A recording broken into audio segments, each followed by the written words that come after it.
estamos aqui novamente fazendo um podcast Resenha Espiritual. Agora o tema é muito interessante. Trouxemos aqui um querido irmão, a gente chama todo mundo de irmão, independente da religião, credo ou crença da pessoa, sempre nosso irmão. No Resenha Espiritual estamos agora com o Daniel Costa. Ele veio de Mauá, do Centro Espírita Allan Kardec, para poder fazer a contribuição dele, que a gente aqui do Resenha Espiritual. Seja bem-vindo, Daniel, ao Resenha Espiritual. A gente gostaria que você se apresentasse um pouco, falasse um pouquinho de você e do Centro Espírita que você faz parte. Tá joia? Boa tarde, Mosaica. Boa tarde a todos que estão nos ouvindo. Então, a gente veio falar um pouquinho hoje sobre Allan Kardec, mas eu já faço parte da doutrina, né? Eu tento praticar a doutrina eu vim de berço espírita. Então minha mãe, ela é espírita e desde cedo ela ia, né, no espiritismo e me levou, né, desde criança, graças a Deus, né? Porque a minha moral foi muito formada em relação ao que se aprendeu na doutrina espírita. Isso ajuda muito a gente, né, a evitar problemas futuros, né, na vida muito difícil. Mas desde cedo eu já praticava, já ia nas escolinhas, as casas espíritas sempre tem uma escolinha para as crianças, então já tem esse costume de já ir aprendendo alguma coisa falando das crianças, né? Da forma como as crianças querem ouvir, uma coisa mais lúdica, uma coisa mais tranquila. E já vai deixando, né? Já vai plantando no coração das crianças essa sementinha, né? Que é excelente, né? Para você formar uma pessoa de caráter, uma pessoa, né? Um adulto bom, plantar essa sementinha desde cedo. E aí, acostumando, e sempre gostando, e sempre me afeiçoei, né, com a doutrina, com os preceitos da doutrina, e comecei a estudar, comecei a frequentar, comecei a trabalhar. Eu comecei a trabalhar desde cedo, desde sempre eu frequento essa casa, o Centro Espírita Allan Kardec, lá em Mauá. Essa casa tem já mais de 50 anos. Tem mais de 50 anos. Era uma das primeiras casas, talvez do ABC, mas de Mauá com certeza, era uma das primeiras casas que surgiu, com muita dificuldade. Eu queria tirar assim, uma pequena, para começar, uma dúvida, porque a gente esclarecer para as pessoas: kardecista ou espiritismo? Tem essa é uma questão bastante importante, né? Interessante, né? As pessoas, para você diferenciar algumas doutrinas espiritualistas que acreditam em espírito, na sobrevivência da alma, elas falam se denominam espíritas também. E aí, para diferenciar, muitas pessoas falam kardecista, para diferenciar. Mas não há necessidade, não. Não há necessidade, não. Tanto que a gente vai falar aqui que espiritismo, a palavra espiritismo surgiu com Kardec. É uma palavra que não existia antes de Kardec. E Kardec, para poder diferenciar essas denominações, ele criou a palavra espiritismo. Até interessante esse tema que você está falando, Daniel, porque a gente falar quem que era Kardec antes, como foi a vida dele, eu acho que você vai abordar esse assunto para a gente esclarecedor, que é muito importante para quem está conhecendo a primeira mão aí como se formou o espiritismo, né? Sim, ou o pessoal fala kardecismo, né? A gente fala kardecismo pela linha que se segue dentro do espiritismo, mas o certo é espírita, né? Espírita. Você falar como que era o Kardec, como começou a vida dele. Eu acho que é legal você começar explanando isso aí, antes de a gente ir para outros temas. Sim. Depois, você poderia falar um pouquinho pra gente isso aí? Isso aí, nós vamos falar um pouquinho de Kardec aqui, né? E Kardec, a gente diz que ele já foi um predestinado, né? Já foi alguém que foi preparado para trazer a missão, para trazer essa informação dos espíritos. Então, desde cedo, ele já veio de uma família que era uma família de posses, era uma família que não era uma família pobre, era uma família que tinha boas condições. Então, isso já serviu para quê? Para que ele tivesse uma boa base, para que ele tivesse um ensino bom, para que ele tivesse uma educação muito boa. E aí, ele nasceu em 3 de outubro de 1804, a família dele era uma família católica, de magistrados e professores. Então já estava ali no ramo. Naquela época, ainda magistrado e professor era uma profissão muito... Profissão boa, né? Profissão bem conceituada. E aí seguiu. Com certeza os pais dele já seguiram, e com 10 anos ele já foi mandado para a Suíça, no Instituto Yverdon. Esse Instituto Yverdon, ele tinha um educador que se chamava Pestalozzi. E isso, com certeza, mudou totalmente assim os rumos, ou a vida, ou a educação dele. Ele foi estudar o que lá? Pestalozzi era um instituto de ensino comum para as crianças, a partir da pequena idade. Só que esse Pestalozzi ele tinha um diferencial do ensino comum. Ele centralizava o ensino no ser, na criança. E ele tinha a base, o amor. Olha como é que as coisas se encaixam, né? As coisas se encaixam. O ensino era baseado nas características do aluno. Então não se colocava à força o ensino. Não era, vamos dizer assim, goela abaixo, que se enfiava, igual a gente hoje, né, a gente vê na escola tradicional. Não era um padrão, né? Não era um padrão. Então ele trazia o ensino, mas baseado nas características do aluno. E era um ensino pensando no ser. Era um ensino pensando no ser em si, com amor, com atenção àquele aluno. Isso foi um diferencial muito grande, com certeza, para o desenvolvimento dele, né? Para sua formação. Isso com certeza já era alguma coisa que estava marcado, com certeza estava na trajetória dele, nascer nessa família, ter esse aprendizado que com certeza ia ser, mais para frente, ia ser utilizado, né? Com certeza ia ser utilizado. E aí, nesse próprio instituto, ele já se destacou. Ele já era um aluno diferenciado. Ele tinha gosto para cálculo, ele tinha gostos já para aritmética, ele já apresentava um diferencial dos alunos, tanto que ele começou, com o passar do tempo, ele começou a ser o auxiliar de Pestalozzi. Ele já auxiliava ali no instituto a ajudar as pessoas, ajudar os alunos, como se fosse um monitor ali, como se fosse um monitor. Ele já se destacou ali. Ele já tinha algo a mais, né, daquele grupo ali. Bem interessante aí para se colocar, né, alguém de destaque. E aí não parou por aí. Com certeza ele se promoveu na França, ficou na França, em Paris. E aí ele já se tornou professor. E aí um professor considerado, professor que dominava química, física, filosofia, línguas. Às vezes as pessoas assistiram o filme e no filme não é colocado isso. Não. Ele falava fluente alemão, inglês, italiano e espanhol. Caramba, naquela época, hein? Naquela época. Ele falava essas línguas. Fluente. Então ele era intelectual diferenciado já. Alguém de destaque. Não, então, isso é interessante saber, porque é um cara que tinha muito conhecimento científico, uma pessoa com várias línguas, e era um cara embasado, ainda mais com uma pessoa que, quando você vê com exatas, cara das exatas, ele é muito pontual, né? Sim. Isso é isso, aquilo é aquilo, né? Exato. Isso ajudou muito. Com certeza, a gente vai falar sobre isso. Isso ajudou muito para trazer o ensino que ele ia trazer, para trazer a proposta que ele ia trazer. Então, ele ajudou a reformar o ensino francês. Ele lançou livros, ele tem livros de aritmética, gramática francesa, astronomia, química, educação moral. Ele teve livros, ele lançou livros também. Quer dizer, né? Era uma pessoa de alto intelecto, uma pessoa com muito conhecimento científico. Com conhecimento. Nada por acaso. Nada né? por acaso. Não é por acaso. Nada é por acaso, com certeza nada é por acaso. Parece que é um escolhido. Ele ajudou a reformar, né, a educação francesa. E aí, quando a gente fala escolhido, né, realmente é um escolhido, ele vem com a missão. A gente não tem dúvida que ele vem com a missão. Espíritos desse tamanho, né, dessa envergadura, ele realmente vem com a missão. E anteriormente, ele é treinado, né, para que isso aconteça, né? Ele já tem seus méritos para que isso aconteça, né? A missão não vem por um acaso. A gente sempre fala, a missão não vem por um acaso. A missão vem para quem trabalhou para isso, né? Para quem adquiriu esses conhecimentos para isso. Isso está falando, né, lá atrás de outras vidas. Também de outras vidas. Também de outras vidas, né? Começando a já falar agora dele, mas ele vem preparado, existe uma preparação. Mas antes disso, ele já tem uma passagem ali. A gente fala de Kardec e do Espiritismo, mas muita gente não sabe do mártir Kardec. Não sei.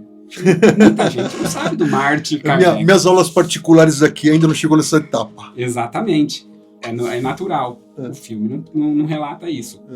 Muitas biografias não relatam isso, mas com uma pesquisa...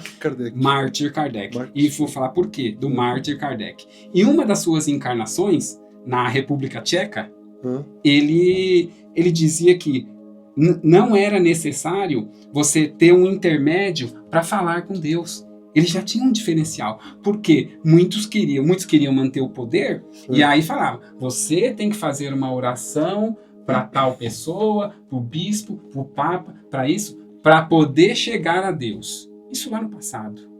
Não é tão passado, não. Aí, né, e aí, a gente, para manter o poder. Para manter o poder. Então, sim. Né, tinha esse pedágio. A gente brinca que muita coisa foi atribuída ao nome de Jesus, de Deus, e entre outros, né? Para poder controlar a massa. Sim.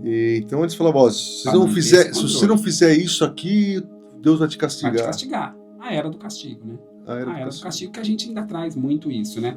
Então, lá nessa encarnação, na República Tcheca, ele tinha o nome de Jan Hus.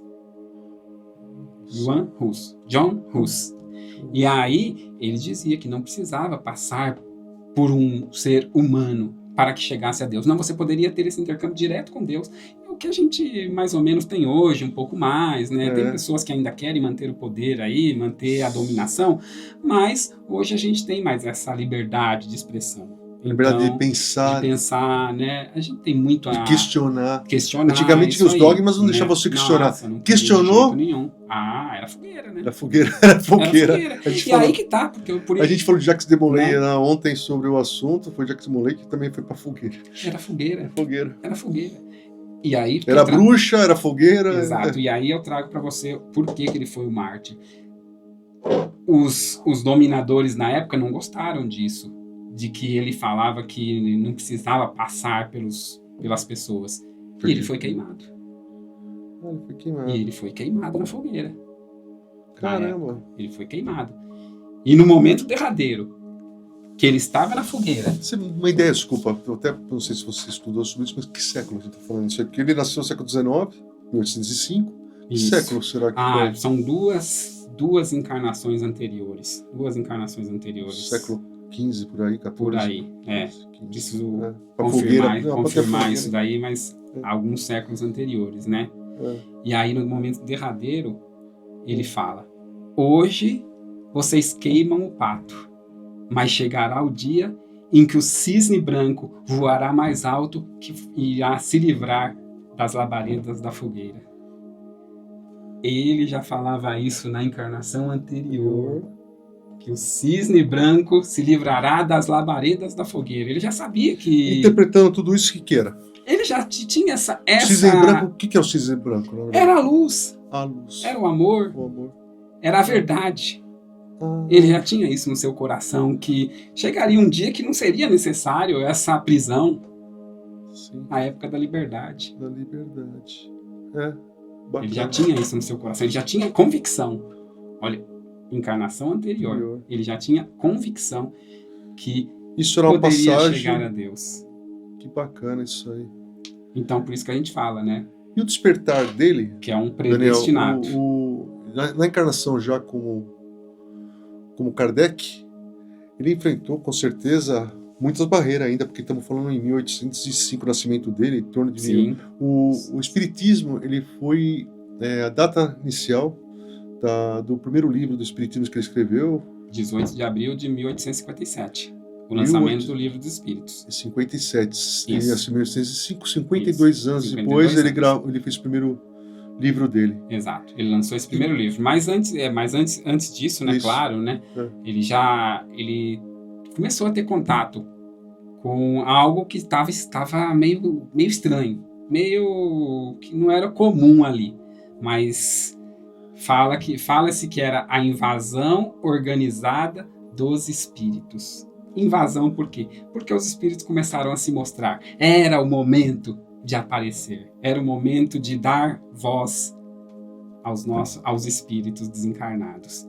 E aí, naquele momento, sim, começou a aparecer na França, e não só na França, em vários lugares do nosso planeta, os espíritos se comunicando. Mas como que eles se comunicavam? No geral, eram por batidas. A gente viu falar das mesas girantes, né? Sim. Então a gente vai começar a introduzir as mesas girantes, esses fenômenos que, naquela época, para a sociedade, servia como distração. Era o programa de circo. Exatamente. O programinha de palco deles para poder... Exatamente. Era distração. E da classe social até elevada. O pessoal de classe social mesmo. Eles iam para... Espetáculos, show. Para espetáculos. Era um show mesmo. E aí brincavam. Eu vou me casar? Eu vou ficar rico? Essas perguntas chulas. Sim. Perguntas, né? Bobas. Passatempo. Passatempo, exatamente. Passatempo. E começou a pipocar em vários lugares, na América, na França, na Europa ao redor, também começaram a acontecer esses fatos. E na França não foi diferente. E até aí Kardec ainda não tinha contato, com certeza estava sabendo, só que foi foi convidado por um amigo que teve contato. Estava começando, um amigo já cientista também, muito sério, um amigo muito sério. Ele teve contato com essas mesas e viu que tinha algo diferente ali. Viu que tinha algo que não era comum. Não era só uma bagunça. Não era só uma... Poderia não ser. Até ressaltando, assim, né, as mesas foi o que mais destacou, mas já tinha visto outros objetos com a mesma... Também existiram outros objetos. A seguir foram até trazidos outros objetos para que facilitasse. Mas poderia ser qualquer objeto. Sim. Poderia ser qualquer objeto inanimado. É que a mesa eu acho que destacou mais porque era uma mesa quando ficavam todas as pessoas em volta. Exatamente, né? porque tinha caráter de reunião e as pessoas ficavam em volta. E aí a mesa levitava mesmo. A mesa levantava 1 metro do chão. Sem ajuda de nada. Se a gente acontecer isso hoje aqui, a gente sai correndo. Você imagina, né? Ele naquela época, um cara... com toda a formação dele, cientista acadêmico, e aí ele se confrontar com uma coisa assim, perguntar se aquele objeto era inteligente. Esse tipo de coisa, exatamente. E aí o amigo dele chegou e falou: Kardec, a gente precisa ver o que está acontecendo, a gente precisa ver porque as mesas respondem. Kardec deu risada. Falou: o dia que você me provar, meu amigo. O dia que você me provar que a mesa tem cérebro, que a mesa tem nervo, eu vou lá, eu vou olhar isso aí. Por enquanto, pra mim, isso não passa de um passatempo, não passa de algo besteiras que você vai perder tempo. Nem vou lá. Uma besteira. E não foi mesmo. Ele não foi mesmo, E no primeiro momento, ele não foi mesmo. E aí, passado algum tempo, por insistência desse amigo dele, ele falou: bom, então vamos lá desmascarar isso aí. Então ele foi para desmascarar.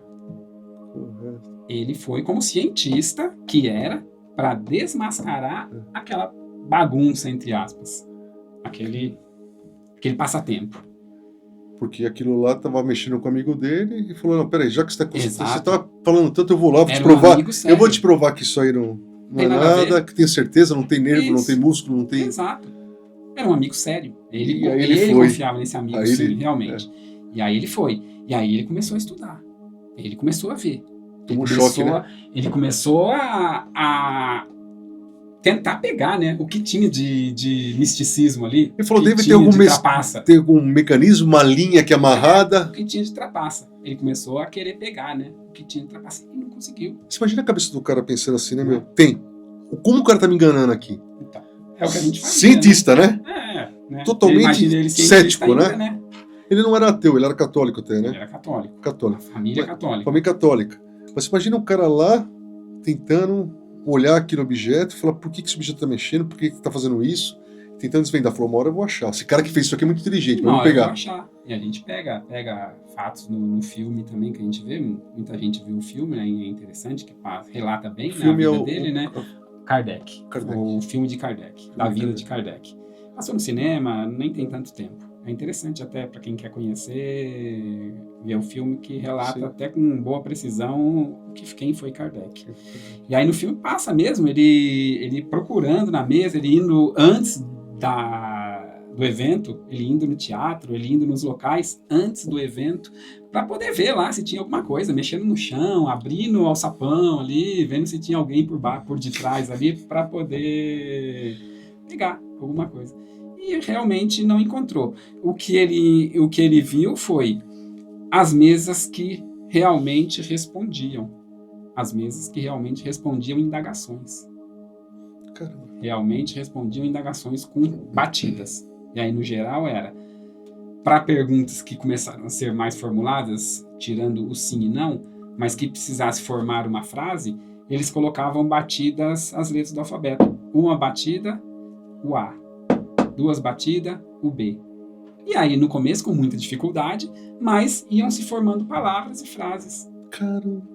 Dessa forma. Legal. A mesa e as batidas formando-se frases. Para chamar a atenção. E para que ele ali, né? Talvez ele fosse o principal no cenário aí. Ele ia levar isso daí para frente, né? Para que chamasse a atenção dele e ele percebesse. Tem alguma coisa errada nisso aqui. Né? Tem alguma coisa que não está batendo. Porque você faz perguntas inteligentes e respostas inteligentes também vêm. Não só isso, né? Ele estava vendo um fenômeno novo. Um fenômeno que novo. não se explicava. E que muitas vezes respondia para ele coisas pessoais, cara. Tem que pensar. Exato. Ele fala, não é só, pô, tem coisa que é minha aqui, que ninguém sabe, isso aqui tá respondendo que eu não sei. Mas aí ele falou, peraí, agora me pegou. Olha só que interessante. Olha só que interessante. É claro que não foi ali no início, mas com o decorrer do estudo ali, ele formulava perguntas num papel, colocava no bolso, sem ninguém ver. E a resposta vinha. Caramba, tem uma passagem que eu não sei se ouvi ou é um mito sobre isso, até você, por estudo teu, você pode tentar me responder, se tiver dentro do conhecimento teu. Parece que ele começou a perguntar a mesma pergunta sempre em locais diferentes, em países diferentes. Ele foi viajar para perguntar. Exato. Não só viagens, mas também correspondências. Na época, ele recebeu inúmeras correspondências. Inúmeras do mundo inteiro. Do Brasil. Teve correspondência do mas Brasil. Perguntas que ele fazia diretamente para a mesa, ele ia lá e perguntava o mesmo assunto para ela em um local, aí para testar ele ia para outro local e perguntava o mesmo assunto para ver a resposta era a mesma. Exato. E se eu não me engano, chegou num ponto que ele foi para um outro país e fez a pergunta e a resposta para ele foi assim: me desculpa, já respondi tantas vezes a mesma coisa para você quer que eu responda de novo? Parece que foi, eu não sei se foi isso. Exatamente, foi o que aconteceu mesmo, tá? Ele fazia as perguntas em locais diferentes para médiums diferentes. A gente vai falar dos médiums também. Mas ele fazia para pessoas diferentes, ou espíritos diferentes. E a resposta era exatamente a mesma. Exatamente a mesma. Legal. Então ele começou a perceber que tem alguma coisa aqui que não é só... Não seria possível. Pessoas diferentes, de formação diferente, dar a mesma resposta para uma pergunta, para a mesma pergunta. Tem uma inteligência aí que está subentendida aí. Isso foi o pulo do gato. Isso foi uma preciosidade para a doutrina. Que bacana. Porque não foi algo... Porque quando a gente fala que é a doutrina espírita não é a doutrina de Kardec. Não é a doutrina de Kardec. Kardec foi o codificador da doutrina. O que é codificar a doutrina? É você escrever. É você organizar. É claro que tem o dedo dele, tem a inteligência dele. Bem claramente é a explicação do que é um médium, né? Isso aí.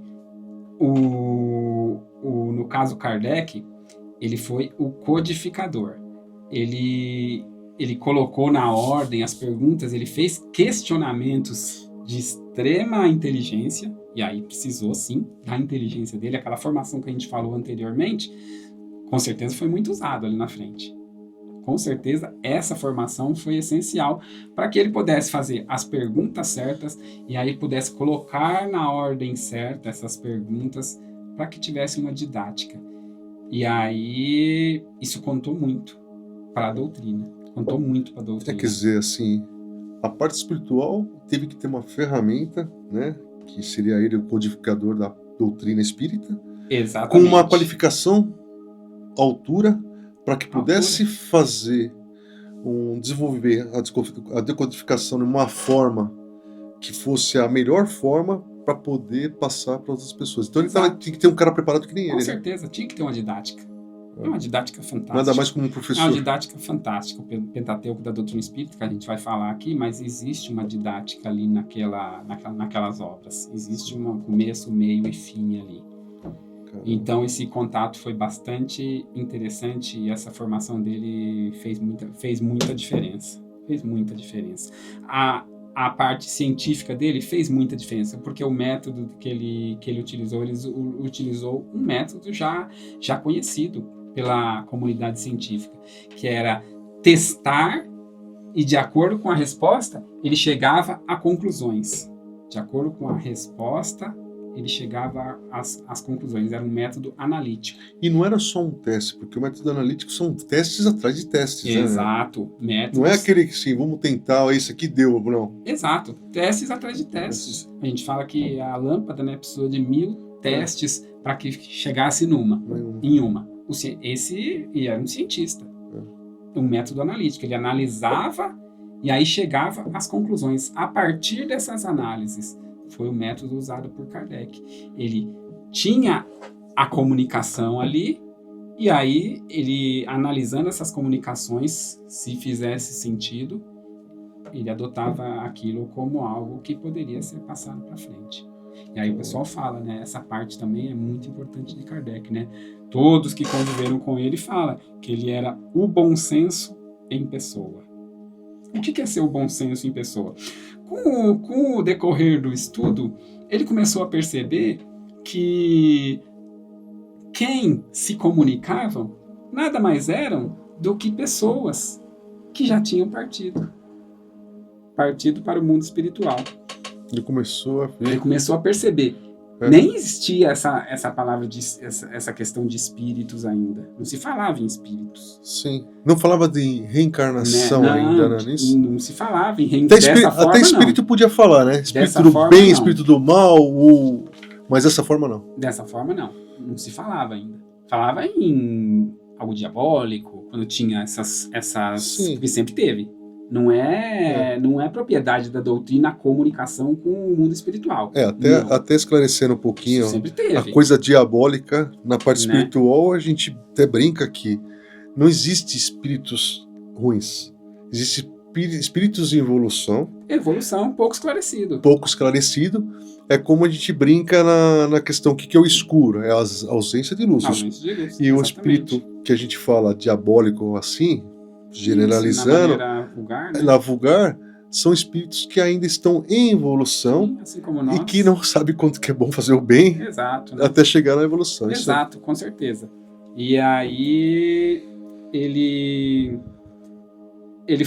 foi essa metodologia, né, que ele trouxe, ele foi pesquisando e recebendo, né, de lugares diferentes, de questões diferentes, as mesmas questões. Então foi muito importante para a doutrina também. E quando eu estava falando do bom senso em pessoa, né? Por que o bom senso em pessoa? E precisava ser alguém com bom senso. Se fosse a gente, eu faço um paralelo aqui, né? Se fosse a gente já pega o celular e já recebe qualquer coisa. Já passa para frente, né? E passa para frente. Já passa para frente. Não sabe nem se é verdade. Lê metade do assunto. Não tem nem trabalho de ler. Você lê o título, já bota. Se for mais que 1 minuto, 30 segundos, a gente já não lê, não vai perder tempo. Esse imediatismo nosso, e já passa pra frente. Imagina se fosse assim com Kardec. Tá louco. Porque ele começou a perceber que no lado espiritual, os espíritos que respondiam para ele tinham classes de conhecimento. Nada mais eram que espíritos como a gente. Existia espíritos sem o corpo material. Já tinha passado para o plano espiritual, já tinha desencarnado. Ele começou a perceber que eram seres que já tinham vivido aqui na Terra e que tinham desencarnado, tinham passado para o plano espiritual. O que a gente vê aqui na Terra? A gente faz perguntas para nossos amigos, na maneira geral. No geral, a gente quer responder, né? A gente quer dar uma de sabichão, né? Sim. A gente quer, dificilmente, né? A gente fala, quantas vezes a gente não sei? fala, não sei. A gente sempre expressa uma às opinião, vezes né? responde, dá opinião, né? Às vezes Sim, embasado em sempre, nada, sempre né? expressa uma pequena opinião e a gente expressa. Às vezes embasado em nada, mas a gente quer mostrar que a gente sabe, né? Isso aí. A gente é orgulhoso, né? Infelizmente, né? E a gente quer mostrar que a gente sabe. E no plano espiritual é a mesma coisa. A doutrina traz pra gente, né? Que quando a gente desencarna, a gente nada mais vai ser do que o que a gente foi aqui na Terra. Isso é um ponto bastante interessante da doutrina, da nossa individualidade, né? A gente não perde a individualidade. A gente não vira santo. A gente tem essa noção, né, de que a gente vira, todo mundo vira santo, né, depois que morreu, né? Foi uma boa pessoa, né? Foi uma excelente pessoa. Às vezes foi mesmo, vida, né? Continua. Às vezes foi mesmo, né? Mas, no geral, ela é o que ela foi aqui. Com suas qualidades e, infelizmente, com seus defeitos. Se a pessoa foi uma pessoa boa aqui, ela vai continuar uma pessoa boa no plano espiritual. Se a pessoa não foi uma pessoa boa, com atitudes que não eram muito condizentes com o ensinamento de Jesus, com o bem, ela vai continuar da mesma forma no plano espiritual. Eu até costumo brincar de uma forma aqui na parte material, que eu falo para as pessoas assim, pra você se avaliar. Tem uma passagem que na Bíblia fala, digas com quem andas, direis quem é. Sim. Aquilo é profundo. Com Vou entrar na parte espiritual para você.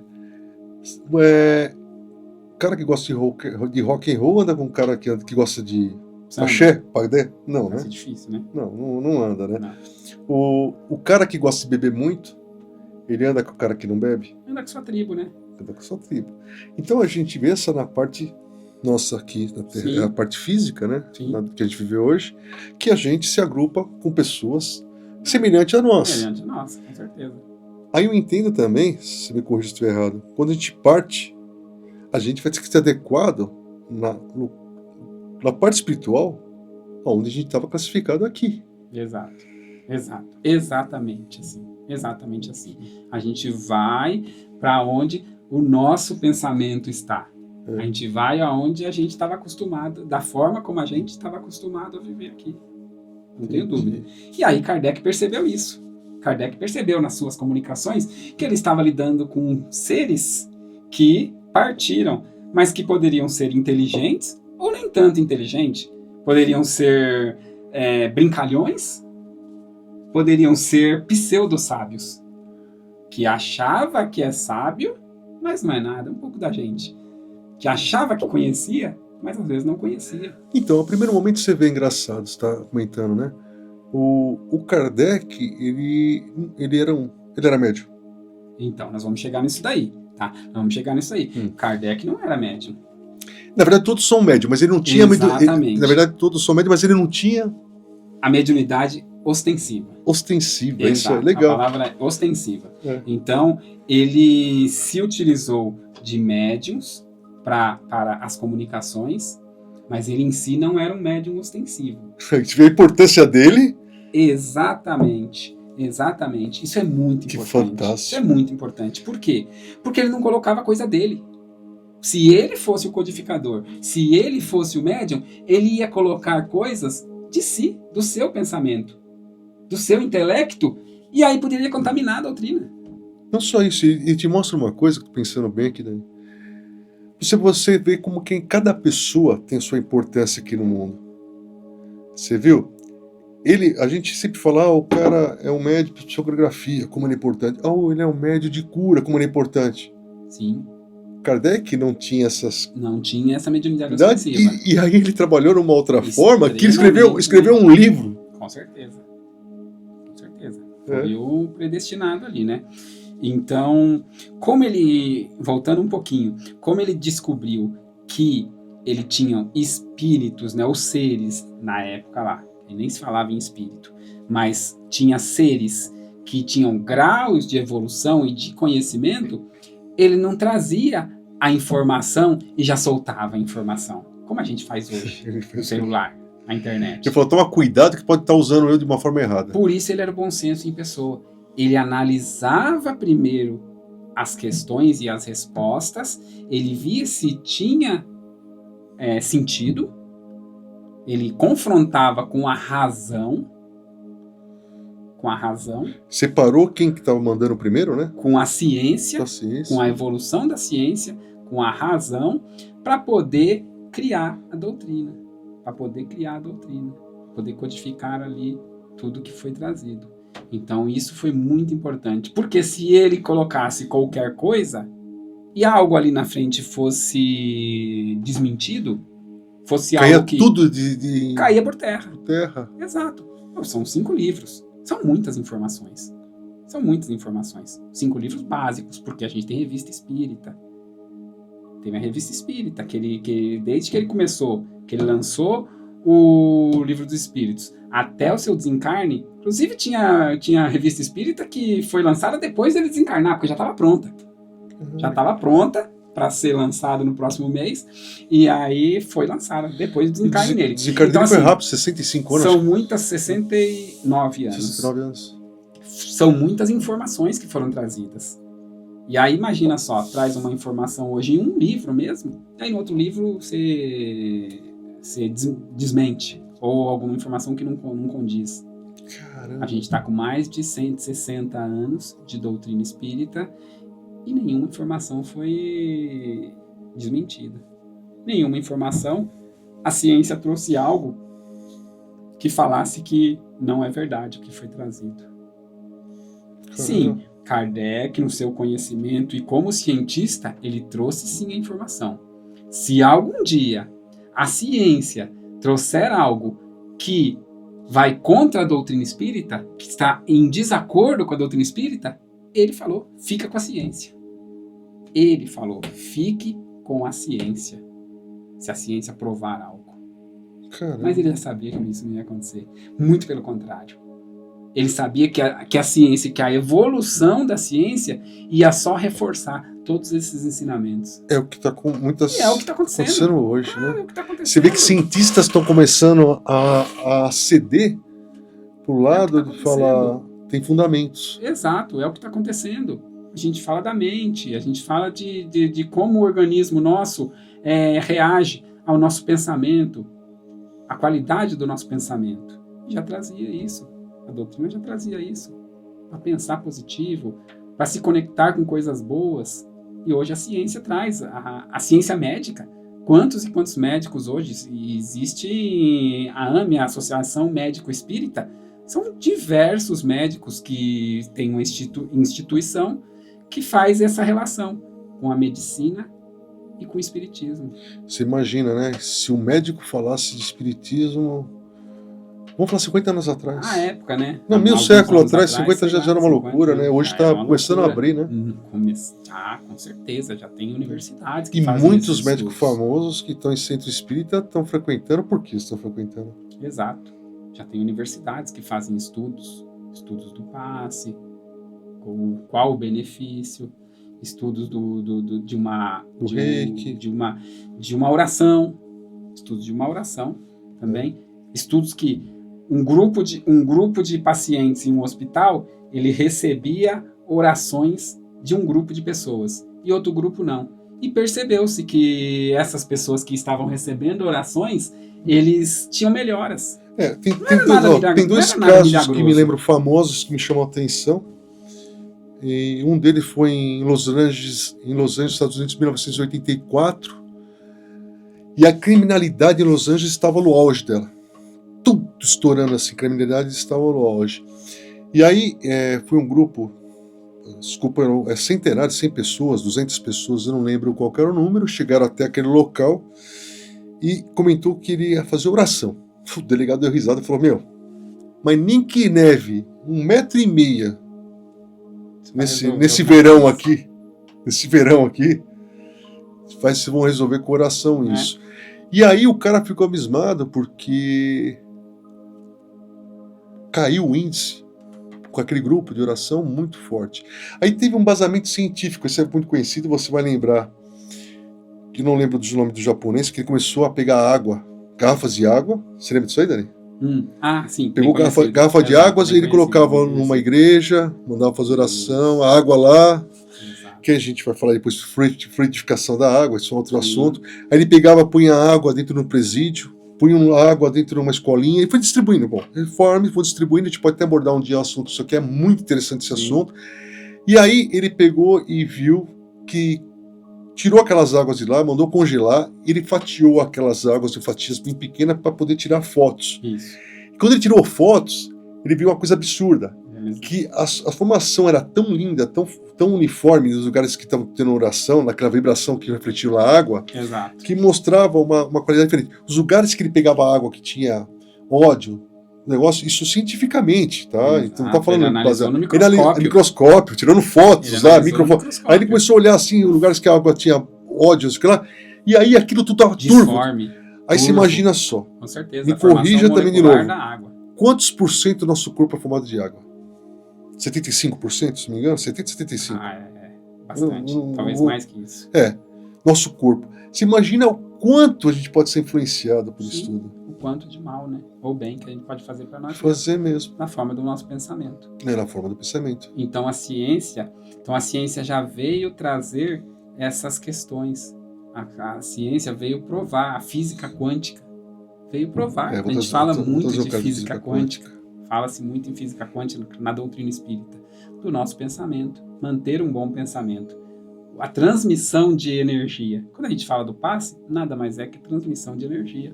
Passe, algo que a gente vai ver em praticamente todas as casas espíritas que dão passe, é transmissão de energia. Danilo Kardec, na questão, então, quando ele fez o primeiro livro, ele teve, com certeza, o filme até mostrou que ele teve alguns enfrentamentos e obstáculos nesse caminho, né? Muitos obstáculos, muito enfrentamento. Na época, né, a igreja era dominadora, né? Com certeza queria manter a massa ali.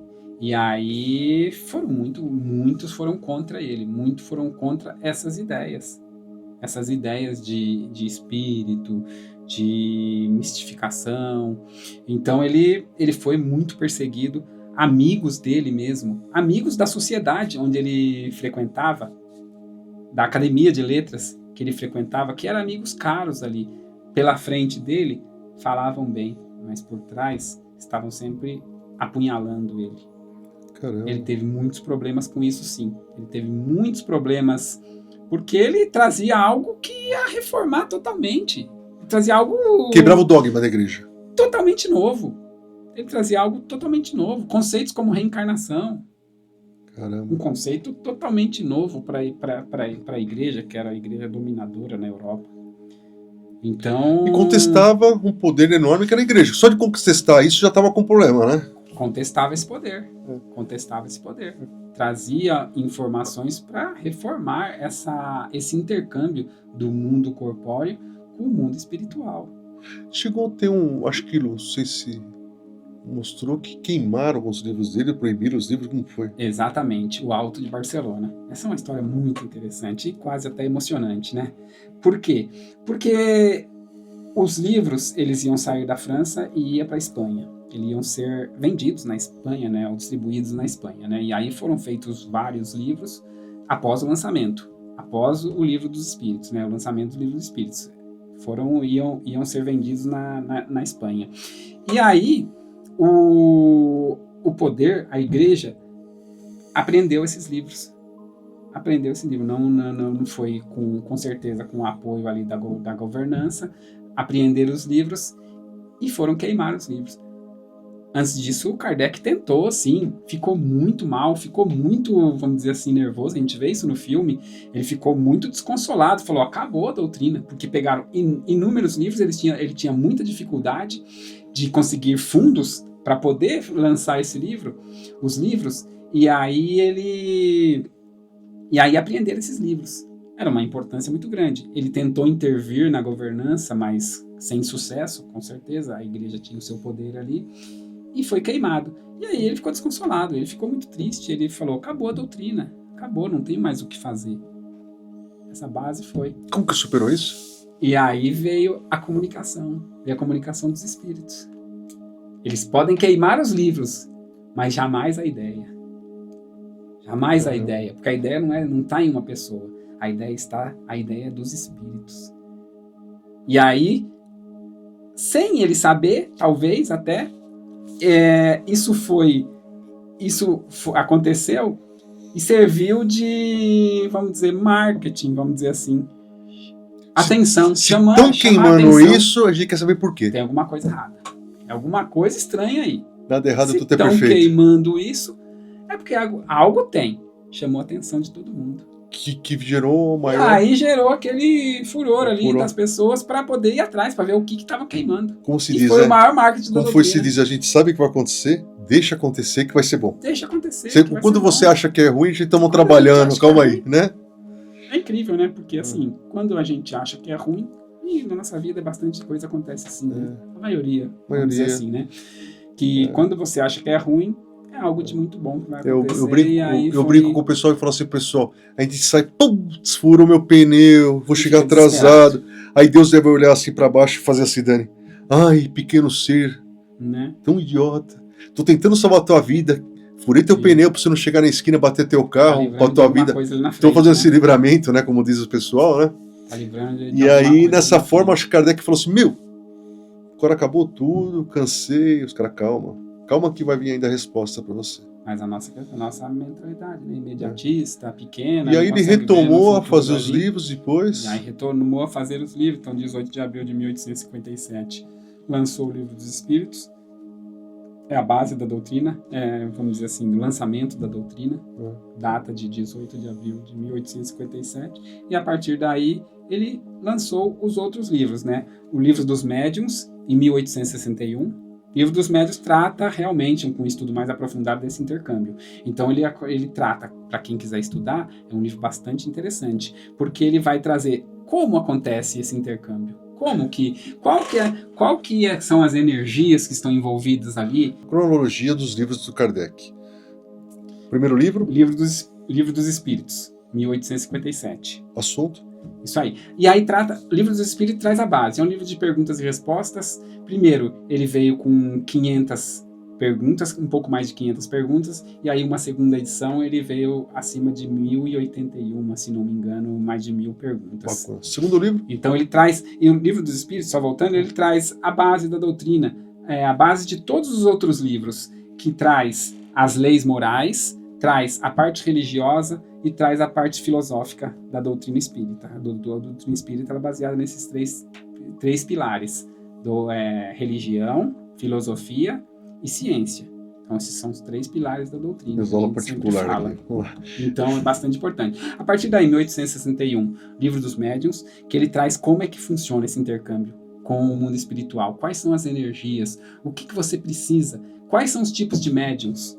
Os médiuns, a gente viu falar dos médiuns escreventes, ou psicógrafos, os médiuns sonambúlicos, os médiuns falantes, ou psicofônicos. Então, são diversas classes de médiuns. As qualidades morais do médium está lá nesse livro também, que é extremamente importante. Porque se você quer levar com seriedade, se você é um médium atuante e quer levar com seriedade essa sua capacidade, você tem que cuidar da sua moral. Você tem que cuidar da sua moral, porque você está em intercâmbio com bons espíritos. E aí, lá no livro, traz também as qualidades morais do médium, que é importante para você poder exercer uma mediunidade com amor, mediunidade com Jesus, que a gente fala, né? A partir daí, o Evangelho segundo o Espiritismo, que aí sim traz a parte religiosa. Muitos perguntam, mas a doutrina espírita fala de Jesus, tem a ver com Cristo? Mas totalmente.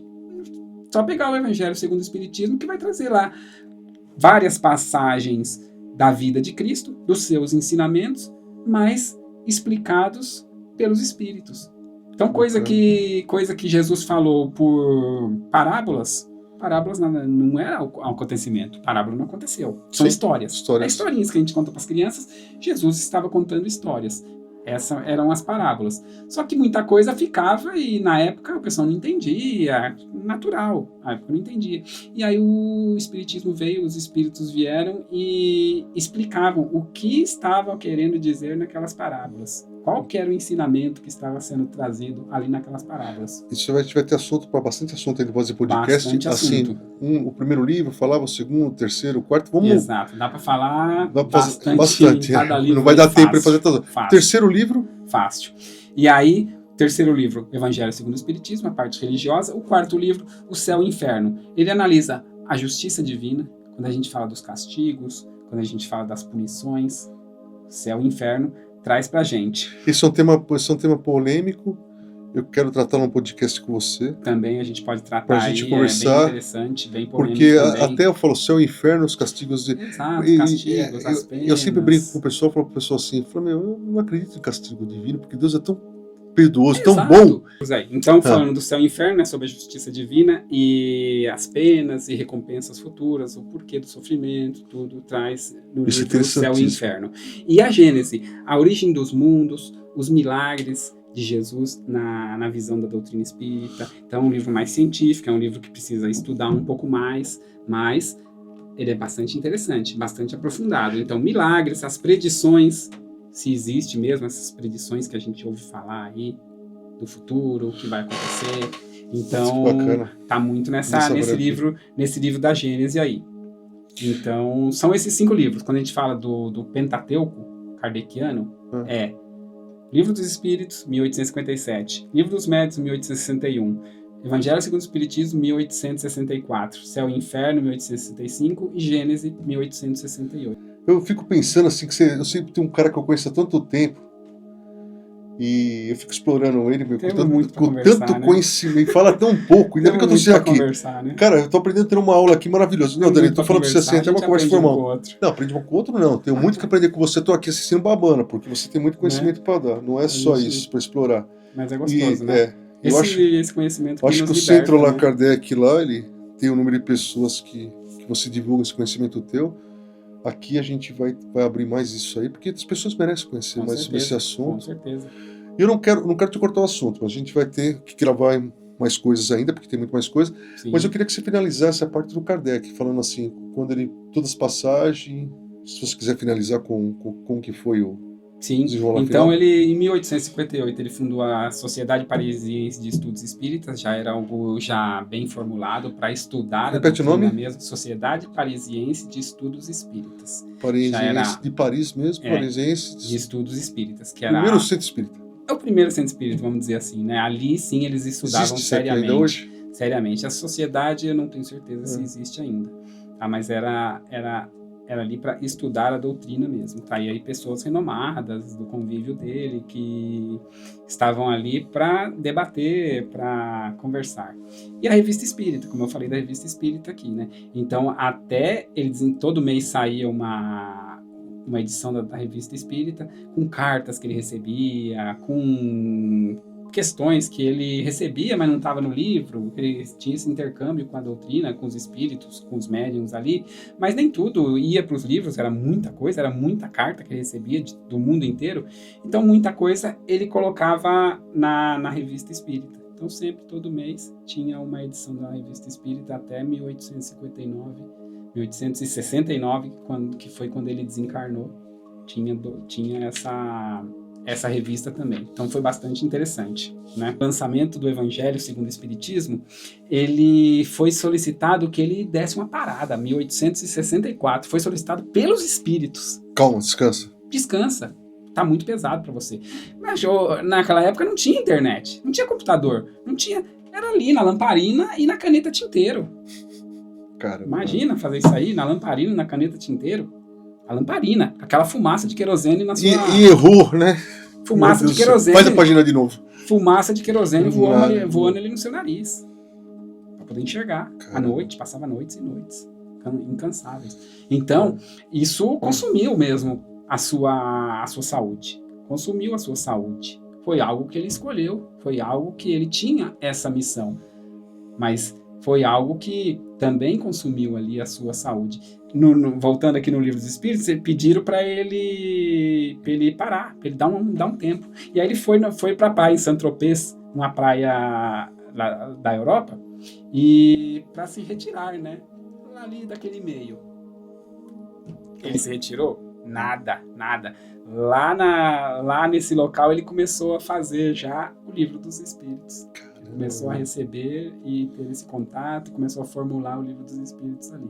Aí quando ele voltou, não tinha nem nome, era outro nome, não era Livro dos Espíritos. Mas ele trouxe já a obra ali e foi dado o nome para o livro e ele lançou. Lançou esse livro, que é o do Evangelho segundo o Espiritismo. Assim, para ser muito extenso,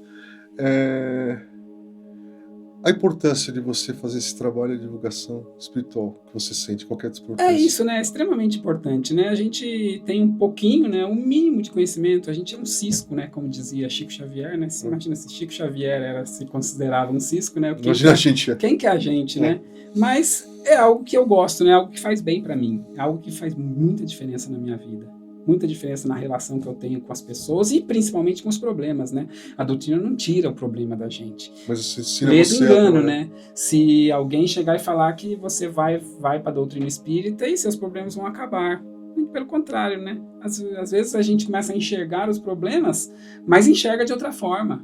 Enxerga com uma outra visão e consegue passar pelos problemas. Parece que o berço do espiritismo foi a América do Sul, principalmente, né? O Brasil, né? O Brasil se destacou muito com a doutrina espírita, né? A gente até dizem que chegou a passar a França nessa questão, né? Exato, com certeza diminuiu muito na Europa a questão.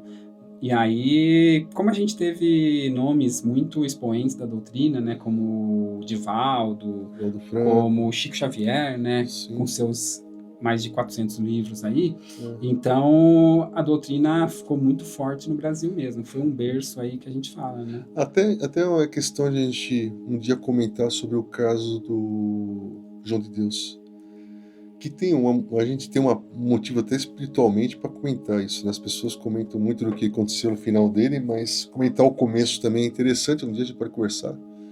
Formular que ele também, na época, no começo, ele foi importante e teve essa questão.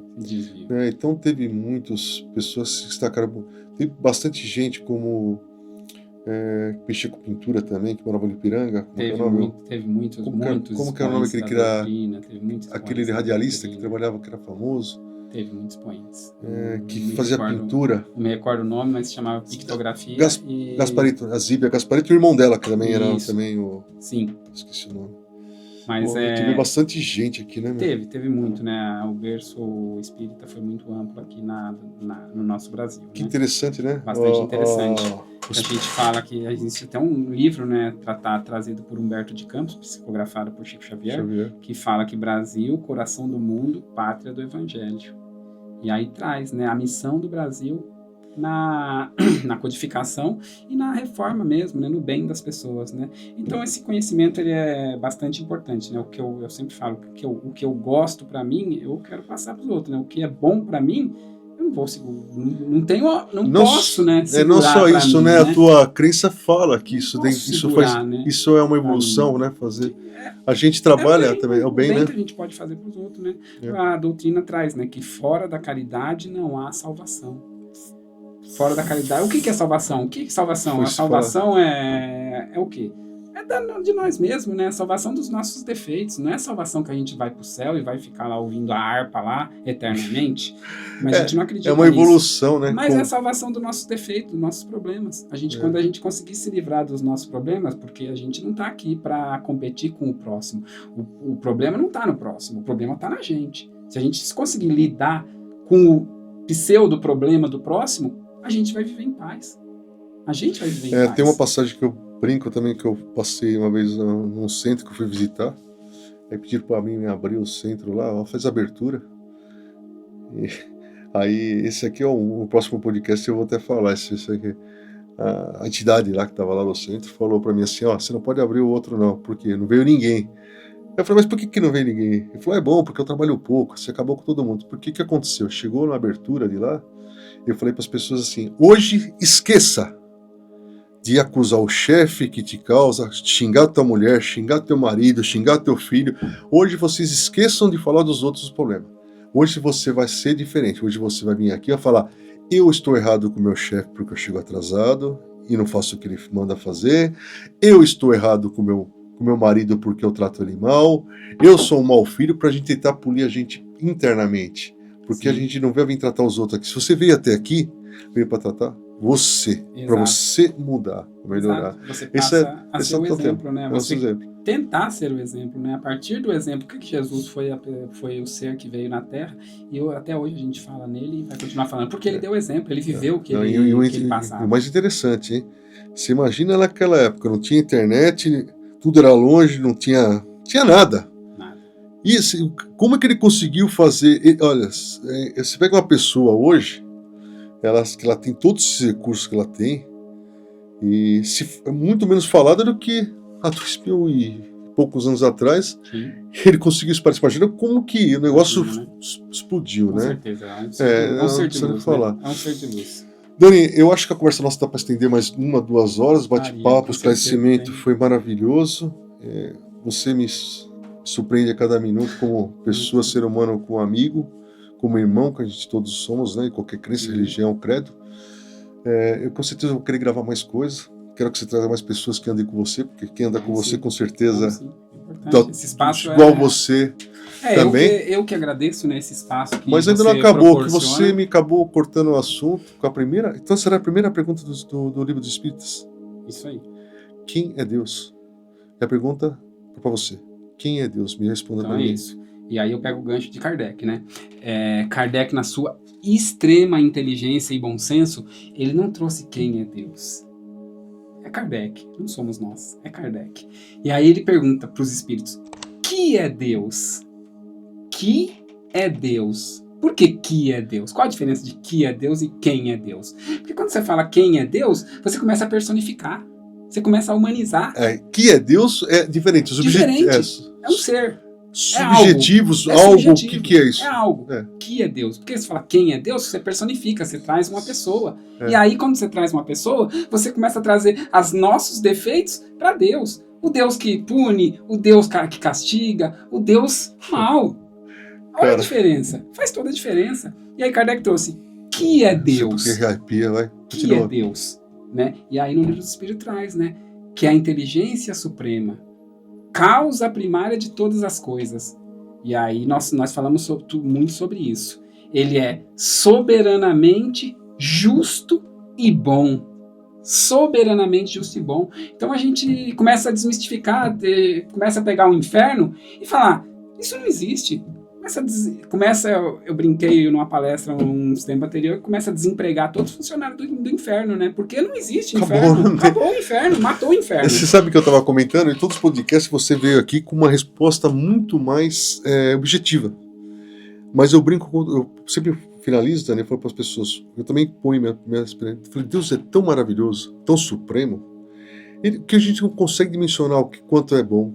Ele falou assim para você, viva a vida. Curta, você é meu filho, seja feliz, faça tudo bom, a vida é tua, aproveite ao máximo, não deixe de aproveitar tempo, sabe, seja feliz, abraça o teu filho, seja alegre, aproveite, desfrute, com a incerteza que você não tem de que não haverá outra vida, para você aproveitar essa no máximo, para não deixar para a próxima, então você não tem a certeza disso. Ele criou a nós, porque ele vai me punir?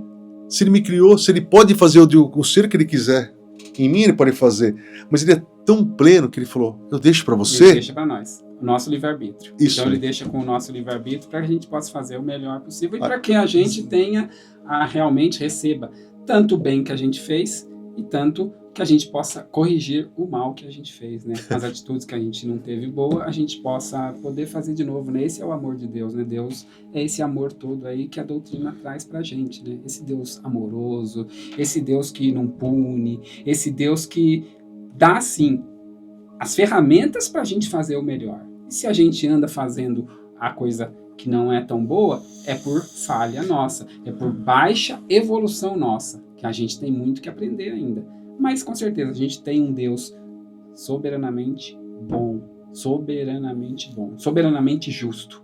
A gente vai falar aqui numa outra oportunidade de justiça divina, mas ele é soberanamente justo. Bom, se está acontecendo, é porque tem que acontecer. Se ele é soberanamente bom, ele não está punindo a gente. Esse é o Deus que a doutrina traz, que a doutrina vem ensinar para a gente e que prega que a gente faça o bem, com certeza, para todo mundo, que com certeza a gente não está fazendo para o outro, a gente está fazendo para nós mesmos.